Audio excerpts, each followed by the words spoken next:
Good morning, everybody. It's September the 11th, 2015. Time to start off another trading day. Probably the biggest thing hanging over the market right now is the FOMC meeting next week. They had three goals to meet before they raised rates: the economy up, unemployment around 5%, and they pencil whipped it to the 5% level, and inflation 1.5 to 2%. And this is really questionable.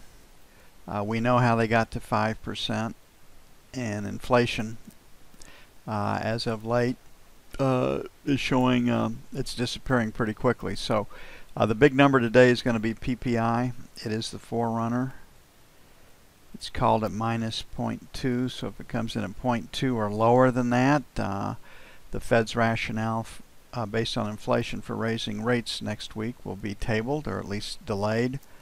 Then we have consumer sentiment at 91. That's lower. Probably, and that one can come in lower also because of what's going on in the stock market. And then Baker Hughes rig count, and we don't know what that is. Last week for all of North America, American rigs 1,051, 865 on the continental United States last week. So that's where. So the big focus is going to be PPI, then consumer sentiment, and how it affects the direction of the E-mini. China was not in the market for the first day this week. They picked up the mic instead and said, everything is okay. We're not going to have a hard landing. Our economy's fine. We're coming back right now.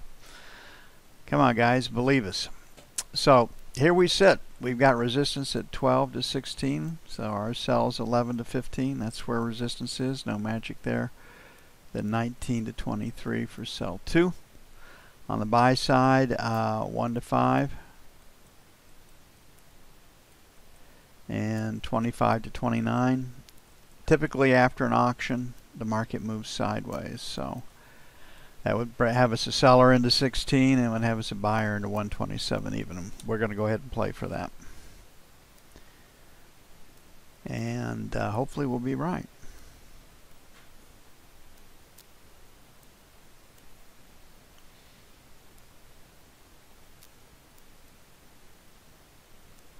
Okay, the knob spread was moving up until we got up to, looks like 54.20, and when we broke 16, the knob spread started to sell on the 3-minute chart. The 10-minute chart did not join them until 7:30, so we'll keep an eye on the knob spread too. But probably our best directional indicator. Now, it's a directional indicator. It's hard to, you have to have your setups. You have to have a lot of other things in place. It's give up a lot of trade location if you don't. So right now we've got a seller at 20, so 15 to 19, sell 1. It's aggressive. 27 to 31, sell 2. On the buy side, we broke it out at 07. Got a single print. So I'd like to buy 1s to 5s, take it a little bit lower, put a question mark at 7, and we're just going to play for a trading range, then 25 to 21. And the PPI news will be the first up, and at minus 0.2 or lower, it would lead to talk that the Fed can't raise interest rates next week,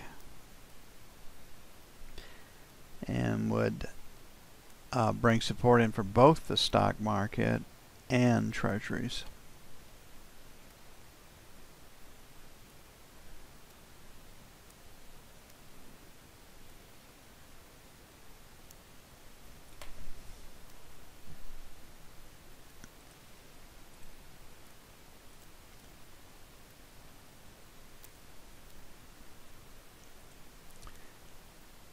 And you can see right here, 110 is the break in the market. We're at 1105. We had rejected prices below 4, but it looks like we're going to go a little bit lower. So support is at 3 to 5. We're going to make our buy 1, the buck to 02. The idea can go a little bit lower, but it may take 5s to get in. We'll just have to see after it sets up a little bit of room. And then 95, 97.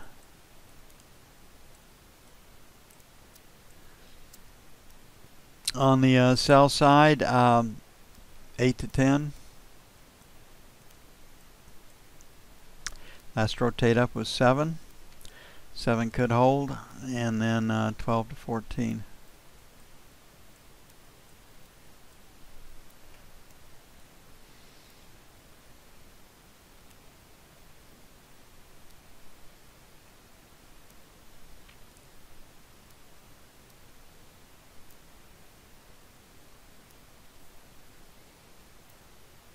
One of the things that might be behind gold getting hammered, when you look at the COMEX stocks versus ETFs versus the paper that's out on gold, it's like 200 to 1. They say it's actually higher than that. And if they can keep the price of gold down like that, there's no delivery problems. If it stays in a trading range and closes at the low end of the range when the contracts roll, it takes away that particular problem. And don't put that past central banks, the Fed, or anybody else. They're quite capable of doing that. Okay, China wasn't in the market last night on the euro. The euro found its high in London. We thought it would go a little higher. We had a 13.25 sell. We're at 12.84. Last rotate up stopped at 1300. So sell 1's 1300 plus or minus. Sell 2's 25. That's where we were last night. On the buy side, unfortunately, 12.75. And because we have this D pattern right here, our number 1 levels on the buy side are suspect, then 12.50 for buy 2.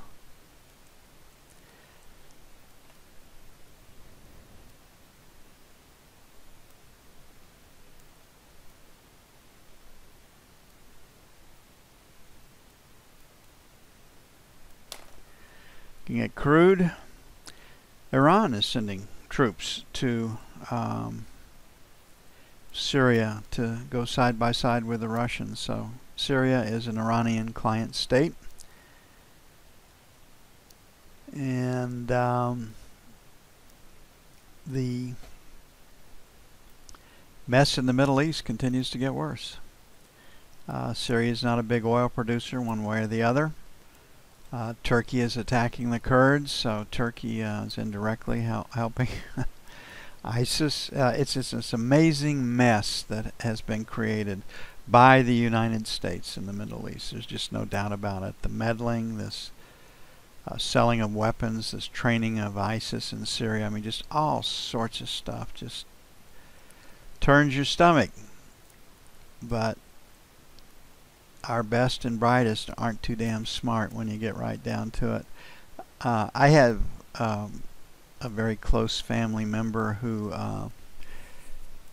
degrees out the waz, nothing but straight A's, book smart as hell in the common sense department, pretty close to 0. And that's what you see when you see what goes on between Boston and Washington, D.C. They're book smart, they're bright, they can manipulate spreadsheets, they can handle all sorts of difficult concepts. What's missing is the history of man and how human nature, how hardwired we are to act in a certain way. And that's why we get into these damn messes, in my opinion. So crude oil, like the sell side first, would like to sell the 45.25 area if we can. Might actually be lower. Let's make it 45 and a quarter, sell 1. Then 50 to 75, sell 2. That's kind of messy. Clean it up right here.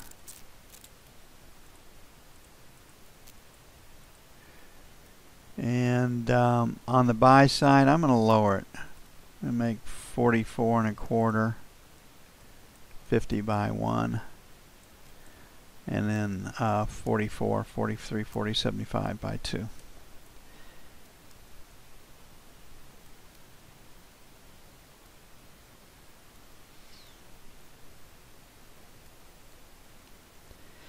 What's interesting when you deal with people that have credentials and are degreed, the way they counter your argument when it gets down and dirty is, look at all my degrees. And we see that so often in Washington, D.C., which are run by the legal mind. And credentials, expert witnesses, your pedigree, it has nothing to do with how smart you are. I mean, you're shopped until you give them the answers they want. You're not going to get on the stand unless you're going to say what they want you to say. But the reason you're on that stand is because you're willing to say what they want you to say, and because of your credentials. It doesn't mean that you are smart. It means that you were able to join the club. And it does take a certain level of intelligence to get there. But the common sense factor is what I always find lacking. Some guy's bigger and stronger than you, and you have something that he wants and the law's not looking. If he can take it, he will. It's just the way of the world. And you really, really have to understand that. Which they don't. Okay, the E-mini. PPI is going to be the focus. It is pointed lower. Can it break today with FOMC next week and the 50 lot player? Probably not. So this 20 to 25 area is probably going to be pretty good support. That's where we were yesterday. That'll be buy 1. And then 10 to 15 for buy 2, which will allow them to get into this area right here and probe and get stops. Right now the market is trying to sell, so 35 to 40. Closer to 40 that we can get this in period high. 37 to 39 looks like a better sell, but we'll make it 35 to 40. Give us a little room for a setup for sell 1. And then 45 to 50 for sell 2. And basically looking for a trading range today. Definitely with the seller above 45 and pretty strong buying below 1920. That's all I have for right now. It's going to take a while to get everything up and posted. I'm going to get busy on that. I will be back as soon as possible. We have news at 8:30 Eastern that could turn the markets. And it could rally both treasuries and the E-mini if the PPI number comes in less than -2. In a bit.